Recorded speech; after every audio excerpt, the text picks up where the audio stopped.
गांव के किनारे एक पुराना घर था। उसमें रहते थे 7 भाई और उनकी एक प्यारी बहन फिजा।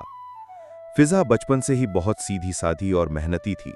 दिन भर घर के काम करती, जानवरों को चारा डालती और शाम को सब भाइयों को अपने हाथों से खाना परोसती। भाई भी फिजा से बहुत प्यार करते थे, खासकर सबसे छोटा भाई साहिल, जो हमेशा बहन की हर बात का ध्यान रखता। एक दिन फिजा खेत से साग लेकर आई और चूल्हा पर बनाना शुरू किया। सब्जी काटते हुए उसकी उंगली कट गई। दर्द से कराह उठी, मगर उसने किसी को नहीं बताया। खून कपड़े से पोंछा, लेकिन कुछ बूंदें साग में भी गिर गईं। शाम को सातों भाई खाने बैठे। जैसे ही साग खाया, सब चौंक गए। आज तो साग में गजब स्वाद है, ऐसा पहले कभी नहीं खाया। फिजा चुपचाप खड़ी रही। मन में डर था, कहीं सच्चाई ना खुल जाए। अब रोज वही बात कि फिर से वैसा ही साग बना देना बहन। फिजा समझ गई भाई जिस स्वाद की बात कर रहे हैं वो उसके खून का स्वाद है, लेकिन कैसे कहती। कुछ दिनों बाद फिजा घर के काम में लगी थी, तभी 6 भाई आपस में कुछ खुसर फुसर करने लगे। रात में सबसे छोटा साहिल सोया नहीं था, उसने सब सुन लिया। वो बहन को जंगल ले जाने की योजना बना रहे थे। सुबह फिजा को बोले, चल बहन, तुझे कुछ दिखाना है जंगल में। वो चली गई।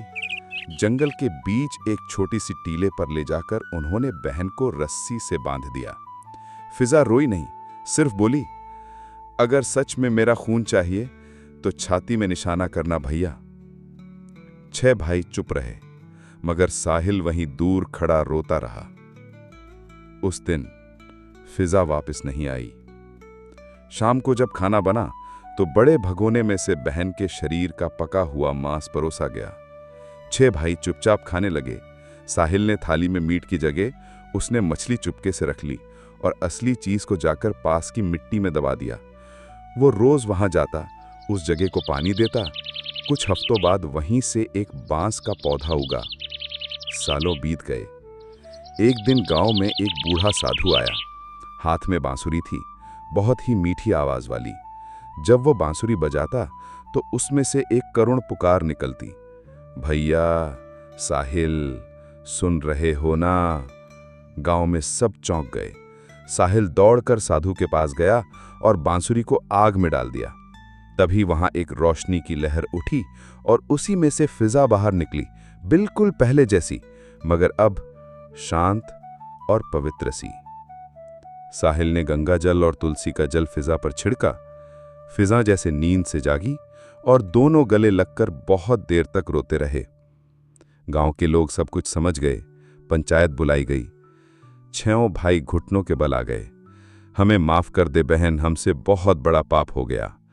फिजा कुछ देर शांत रही, फिर बोली, मैंने माफ किया, लेकिन तुम खुद को कब माफ कर पाओगे, ये तुम्हारी सजा है। अगर इस कहानी ने आपको छू लिया हो तो बस एक बार लाइक और सब्सक्राइब जरूर करें। कमेंट में बताना ना भूलिए कि आपको फिजा की कहानी कैसी लगी। और हाँ, सब्सक्राइब कर लिया करो यार, सब्सक्राइब करने के पैसे थोड़े ही लगते हैं।